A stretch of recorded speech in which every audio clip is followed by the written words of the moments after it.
మన గత 4-5 వారాల నుంచి మనం ఈరోజు ధ్యానం చేస్తాం. మీరు అపోస్తలుల బోధనలను, సావాసములను, రొట్టె విరుచుటలను, ప్రార్థన చేయడం. గత వారంలో కూడా ప్రార్థన చేయడం ఎడతెక్కమని నేను వాక్యంలో నేర్చుకున్నాం. ఈరోజు కూడా ప్రార్థన గురించి కొన్ని విషయాలు మనం నేర్చుకోబోతున్నాం. దానికి వెళ్ళక ముందు జరిగిన సంగతి చెప్పి నేను దేవుని వాక్యంలోకి వెళ్ళాలనుకున్నాను. ఒక అబ్బాయి సండే స్కూల్కి వెళ్ళేవాడు. సండే స్కూల్కి వెళ్ళి సండే స్కూల్ టీచర్ చెప్పే మాటలన్నీ వినేవాడు. ఒక విలేజ్, ఒక గ్రామం అన్నమాట. తనకి దేవుడు కాపుదలు ఇస్తాడు, దేవుడు మనం ప్రార్థనకి ఇస్తాడు, దేవుడు మన అబ్బాయిని తప్పిస్తాడు. ఇలాగే సండే స్కూల్లోని నేర్చుకున్నవన్నీ కూడా గుర్తున్నాయన్నమాట. కూర్చొని ఒకరోజు తన గ్రామంలోని ఆ పొలాలంట పరిగెట్టుకొని వెళ్తున్నాడు. పరిగెట్టు వెళ్తూ అక్కడ మరి ఒక బావి, అంటే ఒక నుయ్యి ఉంది. దాని చుట్టూ గోడ ఉన్నమాట, నేల బావులు అంటారు. నేల బావు తెలియకుండా పరిగెట్టి వెళ్ళి సడన్ గా దాంట్లో పడిపోయాడు. పడిపోయే ముందు సండే స్కూల్ టీచర్ చెప్పే మాట గుర్తుకొచ్చింది. వెంటనే చిన్న ప్రార్థన, బాబా నేను ఇగో పడిపోతున్నాను, యేసయ్య నన్ను ఇక్కడి నుంచి కాపాడని అలాగా ఒక చిన్న ప్రార్థన చేసుకుని దాంట్లో పడిపోయాడు ఆ నేల బావిలో. అంటే ఆ బావి ఎలా ఉంటుందంటే మామూలు నేలతోటే ఉంటుంది, ఈక్వల్ చుట్టూ గోడ ఉంటుంది. అందులో తెలియక పరిగెట్టి వెళ్ళి పడిపోతే మనకి ఏం తెలియకని కొంచెంసేపు అయ్యేటిగా తన పైన లెగిస్తున్నాడు. తనకి పడిపోవడం తెలుసు. ఎవరో ఒక వ్యక్తి వచ్చి చేయి పట్టుకొని తన పైకి లేపి తీసుకొచ్చి ఆ బయట కొంతవరకు నడిపించి వెళ్ళిపోయాడు. అలా చూస్తే అక్కడ ఎవరు కనిపించలేదు. నేను పడిపోయినప్పుడు ఎవరు లేరు, నన్ను ఎవరు పైకి తీసుకొచ్చి లేపారో తెలియదు. మళ్ళీ కొంత దూరం చేపట్టుకొని నడిపించి వెళ్ళిపోయారు. చూస్తే ఎక్కడ కనిపించిందని. అప్పుడు తనకు అర్థమైందంట, దేవుడు తన దూతను పంపించాడు. దేవుని తను పడిపోతున్నప్పుడు తన చిన్న ప్రార్థన చేస్తున్నాడు. ప్రభా అయితే నేను పడిపోతున్నాను, నన్ను కాపాడిన ఆ చిన్న ప్రార్థన నా జీవితంలోని దేవుడు తన దూతను పంపించి ఆ నేల బావిలో చుట్టుపక్కల ఎవరు లేనప్పటికీ తనని ఆ బావి నుంచి బయటికి లాగి తీసుకొచ్చి కొంతవరకు నడిపించి ఆ దూత విడిచి వెళ్ళిపోయాడు. ఈరోజు మళ్ళీ కూడా దేవుడు మనల్ని కాపాడే దేవుడు. దేవుని స్తోత్రం. మనం ప్రార్థన చేస్తే ఆయన మళ్ళీ కాపాడే దేవుడు. దేవుని వాక్యంలోకి వెళ్దాము. కీర్తన గ్రంథము 5:3. కీర్తన గ్రంథము 5:3 ఉదయమున నా కంఠస్వరము నీకు వినబడను, ఉదయమున నా ప్రార్థన నీ సన్నిధిని సిద్ధం చేసి కాచి ఉండను. మరొకసారి చదువుదాం. యెహోవా ఉదయమున నా కంఠస్వరము నీకు వినబడను, ఉదయమున నా ప్రార్థన నీ సన్నిధిని సిద్ధం చేసి కాచి ఉండను. చూడండి, దావీదు చేస్తున్న ప్రార్థన అంటే ఉదయమున నా కంఠస్వరం నీకు వినబడను, ఉదయమున ప్రార్థన నీ సన్నిధిని సిద్ధం చేసి కాచి ఉండను. ఉదయకాల ప్రార్థన. మనం ఉదయం లెగిసిన వెంటనే మొదటి స్థానాన్ని ఎవరికి ఇవ్వాలంటే దేవునికి ఇవ్వాలి. దేవునికి ఉదయం లెగిసిన వెంటనే ఆడలైతే మొదటి లెగిసిన ఏం చేస్తారు? వంటగదిలోకి వెళ్ళి స్టవ్ ఆన్ చేస్తారు. స్టవ్ ఆన్ చేయడం కాదు, ముందు ఏం చేయాలంటే దేవుని దగ్గర ప్రార్థన చేసుకుని ఏం చేయాలంటే అప్పుడు వంటగదిలోకి వెళ్ళాలి. కొంతమంది ఉదయం లెగిసినంటే పైపులు వస్తాయి, పైపులు పట్టుకోవడానికి వెళ్ళిపోతాయి. ఇంకా పైపులు రాకముందే నువ్వు లెగిసి నువ్వేం చేయాలి? ప్రార్థన చేయాలి. మనం చూడండి, దావీదు తన ఉదయకాలమే లెగిసి ఏం చేసేవాడంటే ప్రార్థన చేసుకోవడం. మార్నింగ్ లెగిసి ప్రార్థన. మార్నింగ్ ప్రార్థన అనేది చాలా ప్రాముఖ్యమైనది. ఎందుకంటే ఆ దినము మొదట లెగిచినట్లే దేవునికి మన సమయాన్ని, అంతేకాదు మన మైండ్ కూడా ఫ్రెష్గా ఉంటుంది. ఉదయం లెగిసినట్టే మనం లెగిసిపోయి సాయంత్రం ప్రే చేసుకోవచ్చు, కాదంటలేదు. ఎప్పుడు పడినప్పుడు మనం ప్రార్థన చేసుకోవచ్చు. కానీ ఉదయకాల ప్రార్థన అంటే మన మైండ్ ఫ్రెష్గా ఉంటుంది.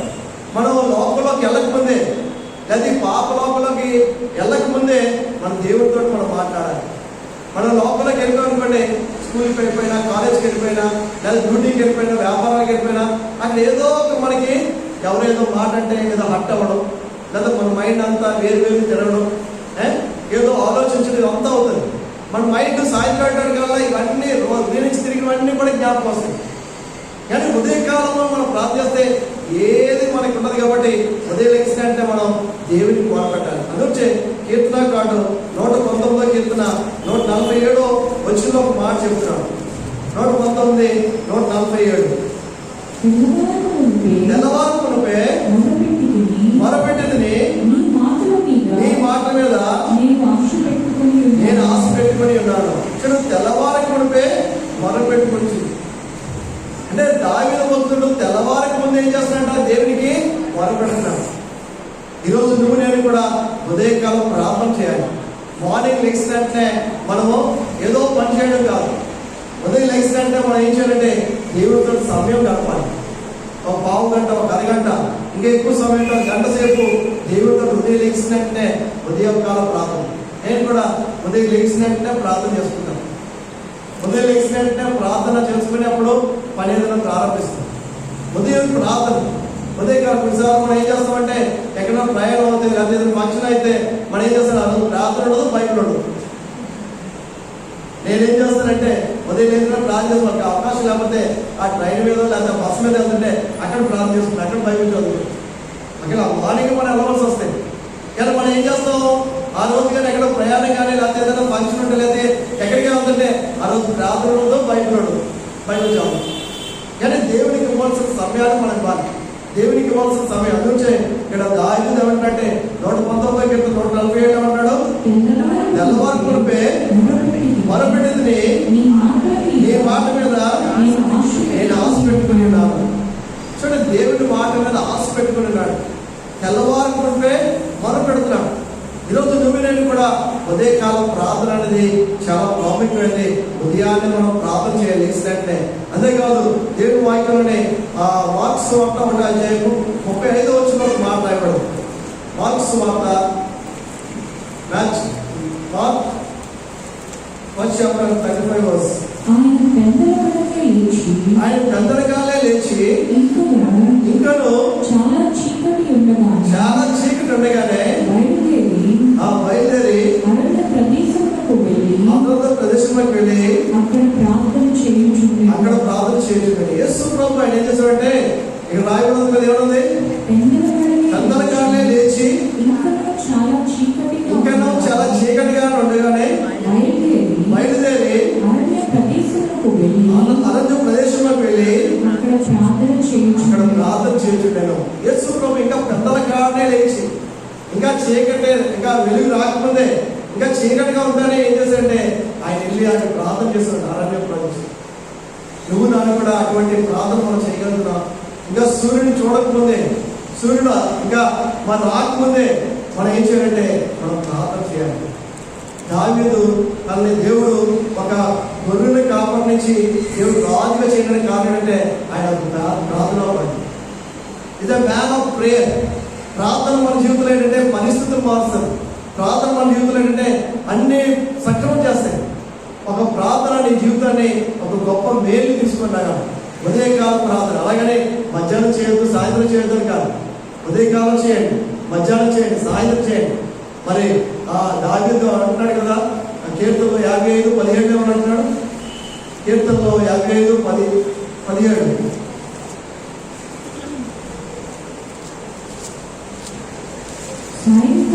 సాయంకాలమున ఉదయమున మధ్యాహ్నమున నేను ధ్యానించు మొరపెట్టుకున్నాను, ఆయన నా ప్రార్థన ఆలకించును. సాయంకాలమున, ఉదయమున, మధ్యాహ్నమున నేను మొరపెట్టుకుని ఆయన నా ప్రార్థన ఆలకించాడు. నా ప్రార్థనకి చెవియొగ్గాని వినేవాడు. మనం చూసినప్పుడు దావీదు రోజుకి 7 సార్లు స్తుతించి ప్రార్థన చేసేవాడు.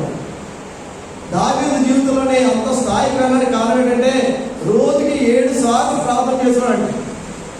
మన జీవితంలో రోజుకి ఒకసారి చేయడం ప్రార్థన కష్టం. రోజుకి ఒక అరగంట, గంట ప్రార్థన చేయడం కష్టం. దావీదు రాజు అయిపోయినప్పటికీ ప్రార్థన మానలేదు. తన ఉన్నత స్థాయికి వెళ్ళిపోయినప్పటికీ మానలేదు. దేవుని 7 సార్లు రోజు కూడా ఏం చేసేవాడే, దేవుని స్తుతించేవాడు. అదే సార్ దావీదుకి సింహాసనం కంట దేవుని మందిరం అంటే ఆయనకి ఇష్టం. చాలాసార్లు చెప్పాడు కదా, నీ మందిరంలో చిరకాలం నేను ఉండిపోవాలి, నేను అక్కడే ప్రార్థన చేసుకుని అక్కడే నేను స్తుతించుకొని నాకు అక్కడే ఉండాలని అనుకుంది. ఈ సింహాసనంలో నాకు అంత ఇంపార్టెంట్ కాదు. మనకి మాత్రం డ్యూటీ చాలా ఇంపార్టెంట్. డ్యూటీ మానకూడదు. డ్యూటీ చాలా డ్యూటీ చేసుకోవాలి వద్దట్లేదు. అంటే దేవునికి ఇవ్వాల్సిన ప్రయారిటీ మనం ఇస్తూ మన డ్యూటీ చేస్తున్నాం. ఒక మన చర్చలో మీటింగ్స్ అయితే 3 రోజులు సెలవు పెట్టుకొని దేవుని వాక్యం వినాలి. మనం దేనికి పెడతాంటే మన ఫ్రెండ్స్ని మళ్ళీ సంతోషపెట్టడానికి ఆ లేదా వాక్యం అయితే 3 రోజులు సెలవు పెట్టి ఇంట్లో ఉండిపోతాం. దేవుని పనికి కూడా సెలవు పెట్టలేకపోతున్నాం, దేవునికి సమయాన్ని ఇవ్వలేకపోతున్నాం, దేవుని కోసం మనం ప్రయారిటీ ఇవ్వడం. దావీదుకి ఏంటంటే రాజుగా ఉంది కన్నా తనకి ఏంటంటే దేవుని మందిరంలో నేను నివాసం చేయాలి, దేవుని మందిరంలో నుండి నేను ఆరాధన చేయాలి, దేవునితో నేను ప్రార్థన చేయాలి, దేవుని నేను స్తుతించాలి, దేవునితో నాకు ఉండడం నాకు ఇష్టం. అనేసి దావీదు ఒక ఆలోచన అంటే తన దేవుని కొరకు ఒక మందిరాన్ని కట్టాలని ఆలోచన. అందులో దానికి అన్ని కూడా సమకూర్చాడు. దానికి ఏంటంటే అంతా మెటీరియల్. దేవుడు వచ్చి ప్రవక్తను పంపించి, బాబు నువ్వు కట్టడానికి వీల్లేదు, నీ చేతులన్నీ కూడా ఏమిటే రక్తంతో, నువ్వు అంతా యుద్ధాలు చేసి నువ్వు అందరినీ రక్తాన్ని కార్చావు, నీ చేతులు అంతా కూడా రక్తంతో నిండిపోయింది, నువ్వు కట్టడానికి వీల్లేదు, నీకు పుట్టబోయే కుమారుడు సొలొమోను కట్టాడు. కానీ దావీదు ఏంటంటే దానికి కావాల్సిన మెటీరియల్ అంతా కూడా ఏర్పాటు చేశాడు. తనకి అంత ఆశ అంటే దేవుని మందిరంలో ఉండాలి. అందుకే సౌలు కాలంలోనే మరి ఆ మనసు ఎక్కడ ఉండిపోయింది, అక్కడ ఉండిపోయింది. సౌలు ఏమి పట్టించుకోలేదు. కానీ దావీదు రాజయ్య కంటే ఏం చేశాడు, మొదట ఏం చేశాడు, ముందట మందసాన్ని తీసుకొచ్చాడు. మందసాన్ని తీసుకొచ్చి తన దగ్గర పెట్టుకున్నాడు. దేవుడు ప్రసన్నత ఉండాలండి. ఈరోజు మనం కూడా అటువంటి ఆసక్తి కలిగి ఉదయకాలం ప్రార్థన అనేది చాలా ప్రాముఖ్యమైనది. దేవుని వాక్యంలోకి వెళ్దాం. మనం చూస్తుంటే యెషయా గ్రంథము 38వ అధ్యాయము 1వ వచనం చదువుతాం. యెషయా 38:1. ఆ దినములలో హిజ్కియాకు మరణకరమైన రోగము కలగగా ఆమోజు కుమారుడైన యెషయా అతని యొద్దకు వచ్చి, నీవు మరణమవుచున్నావు, బ్రతుకవు కనుక యెహోవా సెలవిచ్చుచున్నాడని చెప్పగా చాలండి. యెషయా గ్రంథము 38:1 హిజ్కియా రాజున్నాడు. హిజ్కియాకి మరణకరమైన రోగం వచ్చింది. యెషయా ప్రవక్త ఏం చెప్తుంటే, బాబు నీ దినాలనే అయిపోయి, టైం అయిపోయింది, దేవుడు నేను పిలుస్తున్నాడు, ఇంక భూమిలో నువ్వు విడిచిపెట్టాలి, నీ టైం అయిపోయింది, నువ్వు వచ్చేయాలి, దేవుడు పిలుస్తున్నాడు. అయితే నీ ఇల్లు చక్కబెట్టుకో, నీ సమయం అయిపోయింది, నేను దేవుడు నిన్ను పిలుస్తున్నాడు, నీ టైం అయిపోయింది, నువ్వు వచ్చే, నీ ఇల్లు చక్కబెట్టుకో అని చెప్పగానే హిజ్కియా ఏం చేశాడంటే దేవునికి మొదలుపెట్టాడు. చూడండి 2వ వచనంలోనే 2-3 వచనాల్లోనే ఒక మాట రాయబడింది. అతడు తన ముఖమును గోడ తట్టు తిప్పుకొని యెహోవా యథార్థ హృదయుడై సత్యముతో నీ సన్నిధిని నేను ఎట్లు నడుచుకుంటున్నానో నీ దృష్టికి అనుకూలంగా సమస్తమును నేను ఎట్లు జరిగించుతున్నో కృపతో జ్ఞాపకం చేసుకోమని హిజ్కియా కన్నీరు విడుచుచు యెహోవాను ప్రార్థింపగా. చాలు. ఇక్కడ హిజ్కియాకి దేవుడు ఏంటంటే యెషయా ప్రవక్తను పంపించి, నీ టైం అయిపోయింది, నువ్వు ఇంకా రెడీ అయిపో, దేవుడు నిన్ను పిలుస్తున్నాడు, నీ టైం అయిపోయింది, నువ్వు రెడీ అయిపో, ఎందుకంటే నీ ఇల్లు చక్కబెట్టుకో, దేవుడు నిన్ను పిలుస్తున్నాడు, నీకు సమయం అయిపోయింది అంటే హిజ్కియా ఏం చేశాడంటే ప్రార్థన చేయడం మొదలుపెట్టాడు. ప్రభా నన్ను ఒకసారి జ్ఞాపకం చేసుకో, నా జీవితం కొద్దిగా ఎక్స్టెన్షన్ దయచేయి, ఎక్స్టెన్షన్ టైం ఇయ్యం ప్రభా, నా జీవితాన్ని వల్ల నా జీవితానికి కొద్దిగా ఇంకా అవకాశం, ఇంకా కొంతకాలం బ్రతుకుతానని ఒక ఆశ కలిగి ఉన్నాడు. దేవుడు తను ఏం చేశాడంటే, ప్రభా నేను ఎలా జీవించాను నీకు తెలుసు కదా, హిజ్కియా జీవితాన్ని మనం చూసినప్పుడు ఈ రాజు జీవితాన్ని తన ఒక దేవునికి యథార్థవంతుడిగా, అంతేకాదు ఇశ్రాయేల్ ప్రజల్ని మళ్ళీ దేవుని వైపు తిప్పి దేవుని ఆరాధింపు చేసే ఒక వ్యక్తిగా తయారాడు. తను కూడా నీతిగా యథార్థంగా జీవించడం మొదలుపెట్టాడు. తన తండ్రి చాలా దుర్మార్గంగా దేవుడికి విరోధంగా జీవించాడు. తన ఇశ్రాయేల్ అందరినీ కూడా మరి పాపంలోకి నడిపించాడు. కానీ హిజ్కియా రాజు అయ్యాక ఏం చేశాడంటే ఇశ్రాయేల్ ప్రజలందరినీ కూడా దేవుళ్ళలోకి నడిపించాడు. ఇప్పుడు ఏం చేస్తున్నాడంటే తన ప్రార్థన చేస్తున్నాడు. కన్నీరు విడిచి ప్రార్థన చేస్తాడు, ప్రభా ఇగో నేను ఎలా జీవించాను నీకు తెలుసు కదా, నా జీవితాన్ని నువ్వు ఒక్కసారి జ్ఞాపకం చేసుకొని నాకు నా జీవితాన్ని కొద్దిగా నువ్వు ఎక్స్టెన్షన్ చేయి. ఈరోజు మన ప్రార్థన దేవుడు ఆలకించే దేవుడు, ప్రార్థనకి ప్రతిఫలం ఇచ్చే దేవుడు. దేవుడు ప్రతి మనిషికి కూడా ఈ భూమి మీద కొంత కాలం ఇచ్చాడు. ఆ కాలం అయిపోతే దేవుడు పిలుచుకుంటాడు. మనం అదిగితే దేవుడు వాక్యంలో ఒక మాట రాయబడింది కదా, కీర్తనలో 139వ కీర్తన 16వ వచనంలో ఒక మాట రాయబడింది. కీర్తనలో 139వ కీర్తన నేను పిండమునై ఉండగా నీ కనులు నన్ను చూచెను, నియమింపబడిన దినములలో ఒకటైనా కాకమునిపే నా దినములన్నీయు నీ గ్రంథములో లిఖితములాయెను. చాలండి. దేవుడు ప్రతి మనిషి కూడా ఏం చేశాడంటే ఈ భూమి మీద ఎప్పుడు పుట్టాలో ఎప్పుడు చనిపోవాలో ఆయన పుస్తకాలు రాసుకున్నాడు. ఎప్పుడు పుట్టాలో ఎప్పుడు చనిపోవాలి. సుందర్ సింగ్ ఈ తారీఖు పుట్టాలి, ఇన్ని సంవత్సరాలు జీవిస్తాడు, ఈ తారీఖు చనిపోతాడు. దేవుడు ఆయన పుస్తకాలు రాసుకున్నాడు. హిజ్కియా గురించి కూడా రాసుకున్నాడు. హిజ్కియా ఈ సంవత్సరం ఈ తారీఖులో పుడతాడు, ఇగో ఈ కాలం అయిపోయింది, ఈ కాలంలోనే ఈ టైం అయిపోయింది, ఈ టైం వరకు పుడతాడు, ఈ టైం వరకు ఉంటాడు. ఆ కాలం అయిపోయింది కానీ ప్రవక్తను పంపించాడు.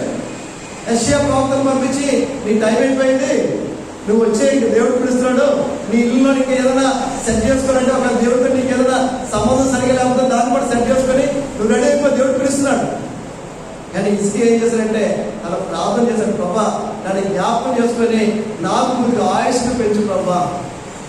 చూడండి, మనం ప్రార్థన చేస్తే దేవుడు ఏం చేస్తాడంటే తను అనుకున్న వాటిని కూడా ఏం చేస్తే ఆయన మనసు మార్చుకుంటాడు. నిలివే ప్రజలు దేవుడు ఏమనుకున్నాడు, వాళ్ళందరినీ నాశనం చేద్దాం అనుకున్నాడు. వాళ్ళందరూ కూడా ఏంటంటే వాళ్ళు చెడిపోయి వాళ్ళు పాడైపోయి ఉన్నారు, వారిని ఇంకా నాశనం చేసేద్దామని ప్రవక్తను పంపించాడు. యోనా సువార్త ప్రకటించాడు. సువార్త ప్రకటించి వెళ్ళిపోయాడు. యోనాకి ఏం జరిగిందో తెలియదు, పట్టణం బయటికి వెళ్ళిపోయాడు, బయటికి వెళ్ళి కూర్చున్నాడు. కానీ లోపల రాజు మొదలుకొని దాసి వరకు పశువులు కూడా అవి కూడా ఉపవాసం పెట్టారంట. వాళ్ళు మనుషులు ఉపవాసం ఉన్నారంటే ఏమో, పశువులు కూడా ఏమి తినకుండా వాటిని కూడా వేయలేదు, వాటిని కూడా ఉపవాసం పెట్టి వారి పాపాలు ఒప్పుకొని దేవుడు కూడా దేవుడు తన మనసు మార్చుకున్నాడు. దేవుడు తన ఆ నిలివే ప్రజలందరినీ నాశనం చేద్దాం అనుకున్న దేవుడు ఎప్పుడైతే మనిషి ప్రార్థన చేసి వారు మనసు పొంది వారి పాపాలను ఒప్పుకున్నారో దేవుడు మనసు మార్చుకొని వారు ఏదైతే ఆ 1,20,000 మందిని రక్షించాడు. దేవుడు లేకపోతే వారి మీదకి అగ్ని వర్షం వచ్చి వారు నాశనం అయిపోయాడు, లేకపోతే తుఫాను వచ్చి ఆ తుఫాను అందరూ కొట్టుకెళ్ళిపోయాడు, లేకపోతే భూకంపం వచ్చి ఆ నిలివే ప్రజలందరూ కూడా ఆ భూకంపంలో మునిగిపోరు.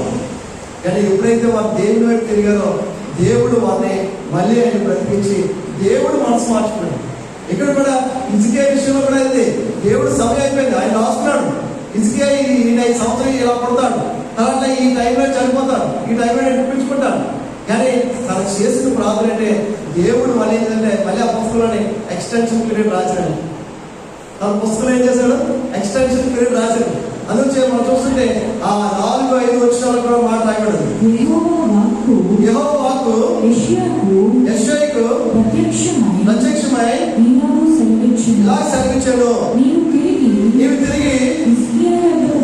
హిజ్కియాకు పోయి అతనితో ఇట్లాను, నీ పితరుడైన దావీదునకు దేవుడైన యెహోవా నీకు సెలవిచ్చింది ఏమనగా, నీవు కన్నీరు విడిచుట చూచితిని, నీ ప్రార్థన అంగీకరించి ఉన్నాను, ఇంకా 15 సంవత్సరములు ఆయుష్ ఇచ్చదను, మరియు నీ పట్టణంలో నేను కాపాడుచు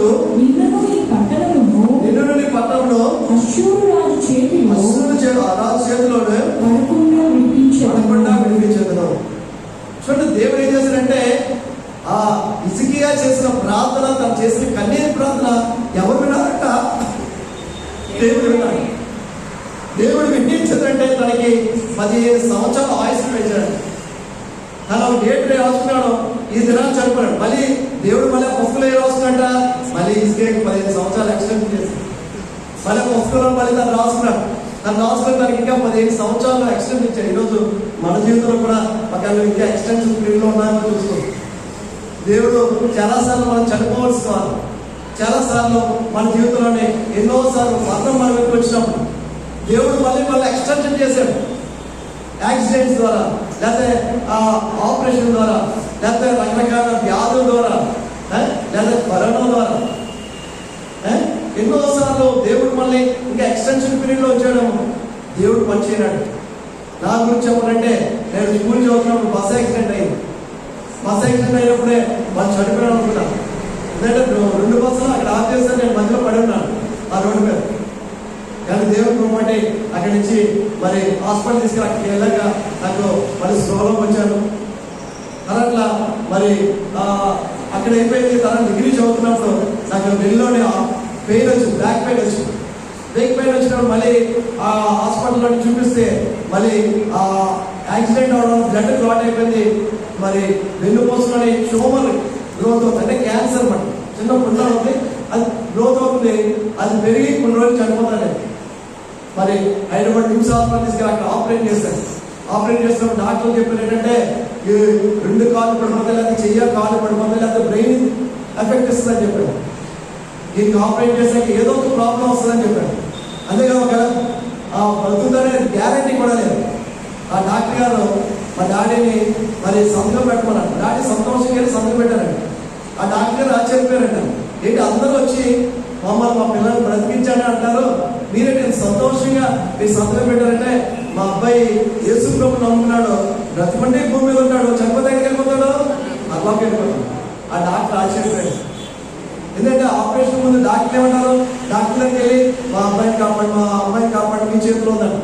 కానీ మా నాన్నగారు చెప్పారంట, మా అబ్బాయి దేవుడు నమ్ముకున్నాడు, బ్రతుకుంటే భూమి మీద ఉంటాడు, చనిపోతే వెళ్ళిపోతాడు, అల్లాకి వెళ్ళిపోతాడు. ఆ డాక్టర్ ఆపరేట్ చేశాక ఏం చెప్పంటే, మీ వెనకాల ఏదో ఫోర్స్ ఉంది, మేము ఎన్నో ఆపరేషన్ చేస్తాము, మీ అబ్బాయికి 2 కాళ్ళు పోయినా 2 చేతులు పోయినా, చిన్న కాళ్ళు నరం లాగింది. అంటే చాలా మేజర్ ఆపరేషన్. ఉదయం 10 గంటల నుంచి సాయంత్రం 5 గంటల వరకు వెన్నులో ఆపరేట్ చేశారు. దగ్గర 15 గుట్లు కుట్టారు. కానీ దేవుడు మళ్ళీ భూమి మీద నన్ను ఎక్స్టెండ్ చేసి దేవుడు బ్రతికించారు. దేవుడు సోదరులు, ఆయన మళ్ళీ కొద్దిగా ఆయుష్ ఇచ్చి దేవుడు పని చేయడానికి వాడుకోవడం. మళ్ళీ మన జీవితంలో కూడా, ప్రతి ఒక్కరి జీవితంలో కూడా దేవుడు ఇంకా మళ్ళీ భూమి మీద ఉంచాడంటే ఆయన పని చేయడానికి, ఆయన కొరకు సాక్షిగా జీవించినాడు. చూడండి, హిజ్కియా జీవితంలో కూడా దేవుడు ఏం చేశాడంట? 15 సంవత్సరాలు ఆయన ఏం చేశాడంట? ఆయుష్ అనుగ్రహించాడు. ఇంకా మనం చూసినప్పుడు 7-8 వచనాలు, యెహోవా తాను పలికిన మాట నెరవేర్చునప్పుడు ఇది యెహోవా వలన నీకు కలిగిన సూచన. ఆహాజు ఎండ గడియారం మీద సూర్యుని కాంతి చేత దిగిన నీడ మరలా 10 మెట్లు ఎక్క చేశాను. అప్పుడు సూర్యకాంతి దిగిన మెట్లతో అది 10 మెట్లు మరలా ఎక్కును. చూడండి ఏం చేశారంటే, దానికి సూచన అడిగాడు. హిజ్కియాకి సూచన అడిగితే యెషయా ప్రవక్త ఏం చెప్పంటే, ఆ మెట్లు ఏం చేస్తాడ? కిందకి దిగిపోయి మళ్ళీ పైకి ఎక్కుతాడు. సూర్యుడి కాంతి మెట్లు ఉన్నాయి కదా, ఆ పైకి వెళ్ళిపోయిన సూర్యుడి కాంతి ఆ నీడ మళ్ళీ ఏమవుతాడ? కిందకి దిగి ఏం చేస్తాడ? మళ్ళీ పైకి ఎక్కుతాడు. ఇప్పుడు సూర్యుడు కాంతి ముందుకు వెళ్ళిపోయింది అనుకోండి, మనం నమ్మలేము. కానీ ఏం చేస్తుందంటే మళ్ళీ ఆ 10 మెట్లు కిందకి దిగి మళ్ళీ పైకి వెళ్ళిందాడు. అందుకే ప్రపంచంలోని 2 దగ్గర ఆగిపోయింది. ఏంటంటే యోషువ యుద్ధం చేస్తున్నప్పుడు సూర్యుడు ఆగిపోయాడు, చంద్రుడు ఆగిపోయాడు. దాని గురించి ఇప్పుడు సైంటిస్టులు ఏం చూస్తున్నారంటే, బైబిల్ చూస్తున్నారు. సూర్యుడు ఎక్కడ ఆగిపోయిందంటే యోషువ గ్రంథంలో ఆగిపోయాడు. అంతేకాదు 10 మెట్లు గ్యాప్ వస్తుందండి వాళ్ళ కాలిక్యులేషన్. అది ఎక్కడ వస్తుంది? హిజ్కియా దగ్గరికి వస్తుంది. ఏంటంటే దేవుడు సూర్యుడిని ముందుకు వెళ్ళిపోయాడు, సూర్యుడు మళ్ళీ వెనక్కి ఏం చేశాడ? 10 మెట్లు కింద తీసుకొచ్చాడు. తీసుకొచ్చి మళ్ళీ ఆ పైకి వెళ్ళాము. అంటే దేవుడు ఒక సూచన ఏంటంటే, దేవుడు చేసిన సూర్యుడు దేవుడు మాట్లాడుతాడు. అందుకే సైంటిస్టులు ఏం చేస్తారంటే, ఒక రోజంతా ఆగిపోయిందంటే ఎప్పుడు యోషువ యుద్ధం చేస్తున్నాడు. యోషువ ప్రార్థన చేశాడు కదా, ప్రార్థన చేసినప్పుడు అయితే సూర్యుడు అక్కడ ఆగిపోయి చంద్రుడు ఆగిపోయినప్పుడు యుద్ధం చేసి వాళ్ళ మీద గెలిచాడు. అది కాలిక్యులేషన్ తప్పు వస్తుందండి. అంతేకాకుండా ఇక్కడ కూడా ఏం చేస్తుంట 10 మెట్లు కిందకి దిగి మళ్ళీ పైకి ఎక్కారు. ఇవి కూడా గుర్తుకొస్తుంది. అంటే దేవుడు ఎంత గొప్ప దేవుడు చూడండి. సూర్యుడు కూడా మరి ఆయన వెనక్కి 10 మెట్లు దిగి మళ్ళీ పైకి ఎక్కినట్టుగా ఆ సూచన ఇచ్చాడు. అంతేకాకుండా 21 వచ్చిన చదవండి, 38-21. మరియు యెహోవా అంజూరపు పండ్ల ముద్ద తీసుకొని ఆ పుండుకు కట్టవలెను. చూడండి, హిజ్కియాకి వచ్చిన ఎక్కడైతే తనకి ఆ పుండు ఉందో పుండుకి ఏం చేశారంటే ఒక మందు పెట్టి ఏం చేశారంటే దాన్ని హీల్ చేసినట్టు మనకు వస్తుంది, దాన్ని స్వస్థపరచడానికి మనకు వస్తాం. హిజ్కియా చేసిన ప్రార్థన అంటే, ప్రభా నన్ను జ్ఞాపకం చేసుకొని నా జీవితానికి ఇంకా నన్ను ఎక్స్టెన్షన్ చేయాలి. తన ఆయుష్ని 15 సంవత్సరాలు పొడిగించబడ్డాడు. ఈరోజు దేవుడు నేను ఈ భూమి మీద ఉంచాడంటే ఆయన పని చేయడానికి, ఆయన వరకు మన నమ్మకంగా ఉన్నాడు. దేవుని వాక్యంలోనే మొదట దినవృత్తాంతాలు 4వ అధ్యాయము 9-10 వచ్చిన చదువుతాం. మొదటి దినవృత్తాంతాలు 4వ అధ్యాయం 9-10 వచ్చిన. ఎబ్బేసు తన సహోదరుల కంటే ఘనము పొందిన వాడై ఉండెను. వేదనపడి ఇతని కంటినని అతని తల్లి అతనికి యబ్బేజు అని పేరు పెట్టెను. యబ్బేజు ఇశ్రాయేలు దేవుని గురించి మొరపెట్టి నీవు నన్ను నిశ్చయముగా ఆశీర్వదించి నా సరిహద్దును విశాలపరచి నీ చెయ్యి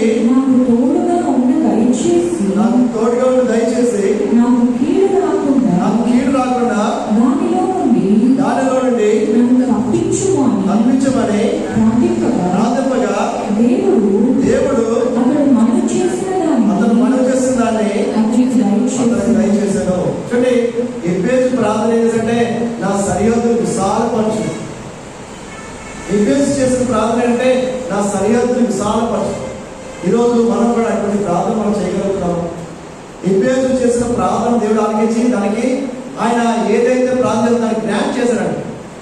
ఈరోజు మనం కూడా ఎక్కడేసుకుని దొంగలు అక్కడ ఉండకుండా దేవుడు మనం ఏం చేస్తాడంటే ఆయన అభివృద్ధి పరిచే దేవుడు. ఇరుకులోనే ఏం చేస్తాడంటే ఆయన విశాలతకి దయచేస్తున్నాడు. నువ్వు ఏ పరిస్థితిలో ఉన్నావో ఆ పరిస్థితిలో ఉండిపోవడానికి దేవుడు ఇష్టం కాదు. నువ్వు ఉన్న పరిస్థితి నుంచి ఆయన ఏం చేయడం, నిన్ను అభివృద్ధిలోకి తీసుకెళ్ళాలని కోరుకుంటాడు. ఎబ్బేసు కూడా తన ఒక వేదన పుట్టుగా పుట్టాడు. తన తల్లి కన్నప్పుడు చాలా వేదనతో పుట్టింది, అందులో ఎబ్బేసు అని పేరు పెట్టింది. కానీ ఎబ్బేసు ప్రార్థన ఏం చేశాడంటే దేవుడు ఆలకించి తన సరిహద్దులు విశాలపరిచి తన సహోదరులకు అందరికంటే హెచ్చుగా దేవుడు చేశాడు. వాళ్ళకి అందరికంటే ఘనతగా దేవుడు చేశాడు. ఇదంటే ఎబ్బేసు చేసిన ప్రార్థన. ఈరోజు నువ్వు చేసే ప్రార్థన నీ పరిస్థితులు మార్చగలవు. మనం చూస్తుంటే మనం ఎక్కడ వేసిన పరిస్థితి అక్కడే ఉండడం కాదు, దేవుడు నేను అభివృద్ధిలోకి తీసుకెళ్ళాలి. ఈ దేంట్లోనే ఆత్మీయంగా అభివృద్ధిలోకి వెళ్ళాలి. స్పిరిచువల్గా ప్రార్థనలోని, దేవుని వాక్యం చదవట్లోని, అంతేకాదు కుటుంబ ప్రార్థనలోని, దేవుని బిడ్డలతో సహవాసంలోని, అంతేకాదు ఒక దేవుని పరిచయం వారికి ఎక్కడైనా వాడబడితే ట్రైన్ సెల్స్లోని లేదా ఎక్కడ వాక్యం చెప్పడానికి ఆ పరిస్థితికి వెళ్ళాలి. మనం ఎప్పుడు ఎక్కడ స్థితిలో అక్కడే ఉండిపోతుంది. మనకి కదట్లేదు. దేవుడు నేనేంటంటే నీ సరిహద్దులు విశాలపరచాలనుకుంటున్నాడు. నీ ద్వారా దేవుడికి కార్యం చేయాలనుకుంటున్నాడు. నీ ద్వారా కొంతమందికి స్వార్థ అందించాలనుకున్నాడు. నీ ద్వారా దేవుడి మాటలు ఇతరులకు తెలియజేయాలని చెప్పుకుంటున్నాడు. నీ ద్వారా కొంతమందికి ప్రార్థన సపోర్ట్ మనకు కావాలి. నీ సరిహద్దులు విశాలపరచా లేకపోతే నీ సరిహద్దుల్లోనే ఉండిపోతావు. ఎబ్బేసు చేసిన ప్రార్థన అంటే నా సరిహద్దులు విశాలపరచుతావు. ఆత్మీయంగా కాకుండా నువ్వు మమ్మల్ని ఆర్థికంగా కూడా నువ్వు ఏం చేయాలి, అభివృద్ధిలోకి రావాలి. ఫైనాన్షియల్గా దేవుడిని ఆశీర్వదిస్తాడు. అందులో రాజు గారు ఏమన్నారంటే నువ్వు ఆర్థికంగా కూడా నువ్వు ఏం చేయాలంటే అభివృద్ధి పొందాలి. అంటే గొప్పవాడని కాదు, నువ్వు ఇద్దరికి ఇచ్చేవారుగా, ఎవరికైనా ఎప్పుడైనా చేతులు చాపకుండా నువ్వు ఇచ్చేవారుగా దేవుడు చేస్తాడు. ఫైనాన్షియల్గా మనం దేవుడు జీవిస్తాడు, మన పిల్లల్ని ఆశీర్వదిస్తాడు, మన పిల్లలు కూడా అభివృద్ధి పొందాడు. ఈ సరిహద్దులు విశాలపడి ఎబ్బేసు ప్రార్థన ఆలకించిన దేవుడు తన సరిహద్దులు విశాలపరచాడుగా ఈ సరిహద్దులు కూడా దేవుడు ఆయన విశాలపరుస్తాడు. ఒకప్పుడు మనం ఏది లేనివారు కానీ ఈరోజు దేవుడు ఏం చేశాడు, మనకు ఉన్నాడికి సొంతల్లో అద్దెల్లో జోడించాడు. ఒకప్పుడు ఏమి అంత బట్టలు లేనివారు. ఈరోజు మంచి విలువలంటే బట్టలే, ఏం కావాలంటే అని వేసుకోవడానికి దేవుడు ఇచ్చాడు కదా. దేవుడు ఏదో లోడ్ చేయలేదు. అంతేకాదు తినడానికి కూడా దేవుడు ఏమీ లోడ్ చేయలేదు. ఆయన ఉదయకాలం తింటా, మధ్యాహ్నం తింటా, రాత్రి తింటా. మన ఇండియా కొన్ని కోట్ల మంది ప్రజలు ఒక పూటే తిరిగి బ్రతుకులు ఉన్నారు. మధ్యాహ్నం భోజనం చేస్తారంటే రాత్రి ఎన్ని తాగి ఉంటారు. మధ్యాహ్నం రాత్రి భోజనం చేస్తారంటే ఉదయం ఏ బ్రెడ్ లేకపోతే ఏ టీయో ముచ్చుకొని తినే బ్రతుకులు ఉన్నారు. 2 పూటలే తిన్నవాళ్ళు ఉన్నారు. మనకైతే మార్నింగ్ టిఫిన్, మధ్యాహ్నం భోజనం, రాత్రి భోజనం దేవుడు సమృద్ధి చేస్తున్నాడు. ఈ కరువు కాలంలో కూడా దేవుడు నిన్ను పోషిస్తున్నాడు. దేవుడు ఏంటంటే సింహం పిల్లలంట ఆకలి పడ్డా కానీ తను ఆశ్రయించే వారికి ఏమీ సార్ చదువుతాం. 34 చెప్తున్నా, 10వ వచనం, 12వ వచనం సత్యం చదవండి. సింహం పిల్లలన్నా ఆకలి పడ్డాయి కానీ తను ఆశ్రయించే వారికి ఏమి పదవ. సింహం పిల్లలు ఏమి కాలమై ఆకలితో యెహోవాను ఆశ్రయించే వారికి ఏ మేలు ఉండదు. చూడండి, సింహ పిల్లలన్నా లేవి కలవై ఆకలి పడ్డారు కానీ ఆయన ఆశ్రయించే వారికి ఏమి కూడా పొదుపు చేయడానికి ఆయన అన్ని ఇచ్చే దేవుడు అండి. ఈరోజు నిన్ను నన్ను కూడా పోషిస్తున్న దేవుడు, మన సరిహద్దులు ఆయన విశాలపరిచే దేవుడు. ఈరోజు అటువంటి ప్రార్థనలు చేయగలుగుతున్నాము. అటువంటి ప్రార్థన చేస్తే ఆ ప్రార్థన దేవుడిని పెట్టడానికి ఆయన సిద్ధంగా మనం చూస్తుంటే మీరు అపోస్తుల బోధయందు, సహవాసమందు, రొట్టె విరుచుకందు, ప్రార్థన చేయటందు ఎడతెక్కున్నాం. మన ఉదయకాలం ప్రార్థన చేయండి. హిజ్కియా చేసిన ప్రార్థన తన జీవితంలోనే 15 సంవత్సరాల ఆయుష్ను పొడిగింపు చేసింది. ఎబ్బేలు చేసిన ప్రార్థన తన సరిహద్దులు విశాలపరిచి తనకి ఏది లోటు లేకుండా సమృద్ధిని దేవుడు ఇచ్చాడు. ఈరోజు కూడా అటువంటి ప్రార్థన చేస్తే నిన్ను దేవుడు ఎంతో మందికి ఆశీర్వాదకరంగా చేస్తాడు. అటువంటి మనం ప్రార్థన చేద్దామా? అందరూ కలుసుకుందాం, ప్రార్థన చేసుకుందాం. ప్రభావం ప్రార్థన, ఎబ్బేసి ప్రార్థన నాకు దయచేయ ప్రభా. హిజ్కియా లాంటి ప్రార్థన నాకు దయచేయ ప్రభా. దావీదు లాంటి ప్రార్థన నాకు దయచేయ ప్రభా. దానియేలు లాంటి ప్రార్థన నాకు దయచేయ ప్రభా. యోగుల హృదయాలు వేసి ప్రార్థించేటువంటి వాక్యాన్ని నాకు దయచేయ ప్రభా అని అడుగు. అందరూ కూడా కాల్పుకొని ప్రార్థన చేద్దాం, కలుపుకొని ప్రార్థన చేద్దాం. ప్రభా అవును ప్రభా, అటువంటి ప్రార్థన నాకు దయచేయ ప్రభా. మన ఆది సంఘం ఏం చేస్తుందంటే మన అపోస్తులు బోధయందు, సహవాసమందు, రొట్టె విరుచుకందు, ప్రార్థన చేయటందు ఎడతెక్క వాళ్ళు నిత్యము చేసేవాళ్ళు. మన ఎప్పుడో కష్టం వచ్చినప్పుడు ప్రార్థన చేయడం కాదు, శ్రమ వచ్చినప్పుడు ప్రార్థన చేయడం కాదు, ఎగ్జామ్స్ ఉన్నాయని ప్రార్థన చేయడం కాదు, లేదా ఏదో సమస్య వచ్చినా ప్రార్థన చేయడం కాదు, నిత్యము ప్రార్థన చేయాలి. నశించిపోతున్న ఆత్మ కొరకు, కుటుంబం కొరకు, కుటుంబంలో బిడ్డల కొరకు, మన ఇరుగు వారి కొరకు, మన బంధువుల కొరకు, రక్షణ లేని వారి కొరకు, మన దేశం కొరకు, దేశ క్షేమం కొరకు ప్రార్థన చేయాలి. నశించిపోతున్న ఆత్మ కొరకు ప్రార్థన చేయాలి. సంఘంలో ఉన్న బిడ్డల కొరకు ప్రార్థన చేయాలి. అనారోగ్యం కూడా బిడ్డల కొరకు ప్రార్థన చేయాలి. అటువంటి ప్రార్థన దయచేయమని అడుగు. అందరూ కూడా ప్రార్థన చేసుకుందాం.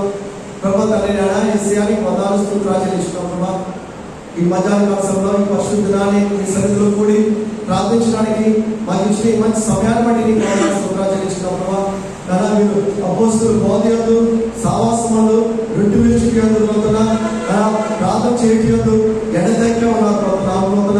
మేము కూడా ప్రభా ప్రార్థనలో ప్రభా ఇతరుల వరకు ప్రార్థించేవారుగా ఎప్పేసి ప్రార్థన ప్రభా తన సరిహద్దులు విశాలపరిచినట్టు పోతున్నా, మా సరిహద్దులు కూడా విశాలపరచకపోతున్నాను ఉన్నారు. తన ఆత్మీయంగా, తన ఆర్థికంగా, ఇంకా ప్రతి విషయంలో కూడా ప్రభా మేము అభివృద్ధి చెందాలనుకుంటున్నా. హిజ్కియా ప్రభా మరణకరమైన రోగం వచ్చినపోతున్నా తన ప్రభా నువ్వు పిలుచుకుంటానే ప్రభా యెషయా ప్రవక్తతో మాట్లాడుతూ హిజ్కియా ప్రార్థన చేసిన ప్రభా తను చేసిన ప్రార్థన, తను చేసిన కన్నీటి ప్రార్థన విని తన జీవితంలో ప్రభా 15 సంవత్సరాల ప్రభా ఆయుష్ని పొడిగించి చేసిన ప్రభా అనుభవ మేము కూడా కొన్నిసార్లు ఎక్స్టెన్షన్ పీరియడ్లో మేము ఉన్నట్టున్నా నీ కదా నీ మాటలన్నా బిడ్డలందరిని బట్టి నీ కదా ప్రభా ఈ యూట్యూబ్ ద్వారా ప్రభా చూస్తున్న బిడ్డలు వారి కుటుంబాన్ని కూడా మీరు దీవించండి, ఆస్వాదించకపో. లోక చూస్తున్న ప్రతి కుటుంబాన్ని మీరు దీవించకపో. ఎవరైతే అనారోగ్యం ఉన్నారో వారి మీరు పుట్టి స్వస్థపరచండి, సంపూర్ణ ఆరోగ్యం దయచేయకపోతున్నా. ఈ ఆరాధనకి ఆదరించి అందువల్ల మీరు నడిపించినందుకు నీకే వందనాలు స్తోత్రాలు చెల్లించుకుంటూ యేసు పరిశుద్ధ నామములో ప్రార్థించున్నాం తండ్రి, ఆమేన్. యేసు రక్తమే జయం, శిలువ రక్తమే జయం. యేసు సంపూర్ణ విజయం కలుగును గాక. ఆమేన్.